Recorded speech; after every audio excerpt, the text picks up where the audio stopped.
অর্থাৎ আজ যুবভারতী ক্রীড়াঙ্গনে মেসিকে দেখার জন্য হাজার হাজার ভক্তের ভিড় নামে স্টেডিয়ামে।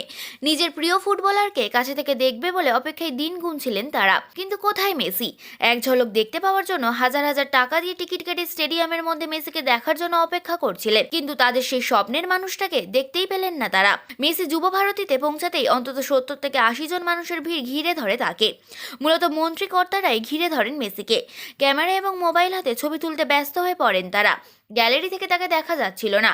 টিকিট কেটে মেসিকে দেখতে যাওয়া ফুটবল প্রেমীদের ভরসা ছিল স্টেডিয়ামে 3টি জায়ান্ট স্ক্রিন, কিন্তু কোথায়? ভক্তরা একবারও গ্যালারি থেকে দেখতে পেলেন না মেসিকে। মেসি মাঠ ছেড়ে বেরোতেই ক্ষোভে ফেটে পড়েন দর্শকরা। উত্তেজিত জনতা মাঠে গ্যালারির চেয়ার ভেঙে ছুঁড়ে ফেলেন, বোতল ছুটতে থাকেন। মাইকের স্ট্যান্ড নিয়ে অনুষ্ঠান মঞ্চ ভাঙচুর চলে। ভক্তদের দাবি, জায়ান্ট স্ক্রিনেই যদি মেসিকে দেখতে হয় তাহলে এত টাকা খরচ করে এসেছি কেন? মন্ত্রী আয়োজকরাই ছবি তুলছেন, দর্শকরা কি দেখবে? আয়োজক প্রশাসনের জন্যই এটা হয়েছে। রীতিমতো রেগে লাল দর্শক। এরই মাঝে দর্শকের এমন আচরণের জন্য মেসির কাছে ক্ষমা চেয়েছেন মুখ্যমন্ত্রী মমতা ব্যানার্জি।